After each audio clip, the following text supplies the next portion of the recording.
بسم اللہ الرحمن الرحیم۔ بسم اللہ الرحمن الرحیم۔ طلباء کی بچوں کی تجوید بہتر کرنے کے لیے 4 طریقے ہیں۔ پہلا طریقہ سبق دھیان سے سننا، دوسرا طریقہ روک ٹوک کرنا، تیسرا مخرج بتانا، چوتھا طریقہ یہ ہے خود عملاً پڑھ کر بتانا، خود ٹھیک کر کے بتانا، خود صحیح طرح سے پڑھ کے بتانا۔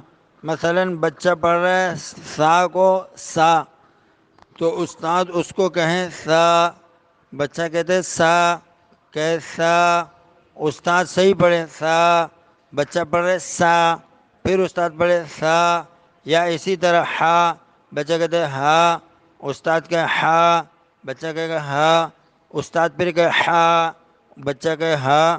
جب تک ٹھیک نہ ہو استاد دہراتا رہے، عملاً پڑھ کے بتاتا رہے۔ استاد کا کام یہی ہے، صحیح پڑھنا سکھانا۔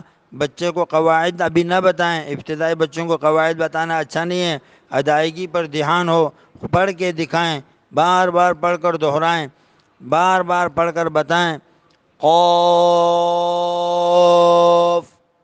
اسی طرح عین، اعوذ، بچہ کہتے ہیں اعوذ، استاد کے نہیں اعوذ۔ ہمارے ہاں غلطی کیا ہوتی ہے، ہم بچے کو خود ٹھیک پڑھ کے بتانے کے بجائے بچے سے ہی صحیح پڑھنے کی فرمائش کرتے رہتے ہیں۔ صحیح پڑھو، بچہ محنت کرتا ہے اعوذ، نہیں، ہم نے کیا کہا صحیح پڑھو، بچہ پھر کہتا ہے اعوذ، ہم کہتے ہیں ابھی تو بتایا تیرے کو صحیح پڑھو، صحیح پڑھو۔ بچہ بیچارہ کنفیوز ہو جاتا ہے، بچہ گھبرا جاتا ہے، بچہ پریشان ہو جاتا ہے۔ بچہ اپنی کوشش سے صحیح تو پڑھ رہا ہے، اس کو یہی تو آتا ہے، اور کیسے پڑھے؟ اگر ہم نے اس کو صحیح پڑھنے کا رخ دیا نہیں، خود اس کو پڑھ کے بتایا نہیں، تو خود سے تو وہ صحیح پڑھ نہیں سکے گا۔ اگر اس کو خود سے بھی صحیح پڑھنا آتا ہوتا تو وہ اپنے گھر پر ہی پڑھ لیتا۔ بھائی ہمارے پاس آنے کی کیا ضرورت تھی؟ اگر وہ ہمارے پاس آیا ہے تو وہ سیکھنے کے لیے آیا ہے، اور ہم اس سے فرمائش کرتے ہیں۔ وہی استاد بعض دفعہ 10 دفعہ کہتے ہیں صحیح پڑھ صحیح پڑھ صحیح پڑھ صحیح پڑھ۔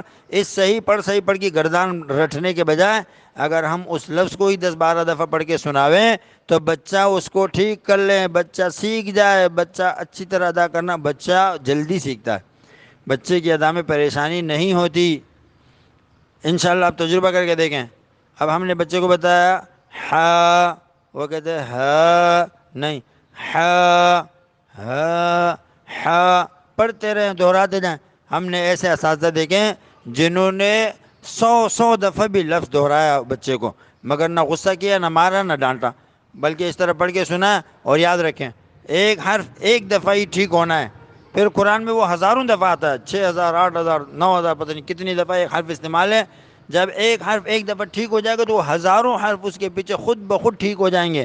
اس لیے حوصلہ نہ ہاریں، ہمت رکھیں، مایوس بھی نہ ہو، اور اگر 200 دفعہ بھی دہرانا پڑے تو ہمت سے کام لیں، انشاءاللہ پڑھ کے سنائیں۔ اللہ تعالیٰ کی مدد ہمارے ساتھ ہے۔ تو یہ 4 طریقے ہیں: سبق دھیان سے سننا، روک ٹوک کرنا، مخرج بتانا، عملاً خود پڑھ کے دکھانا، بار بار عملاً پڑھ کے بتانا۔ انشاءاللہ اس سے بچوں کی تجوید بہت اچھی ہو جائے گی۔ آپ عمل کر کے دیکھیں، آپ کو مزہ آئے گا، آپ دعاؤں میں یاد رکھیں گے۔ السلام علیکم ورحمۃ اللہ وبرکاتہ۔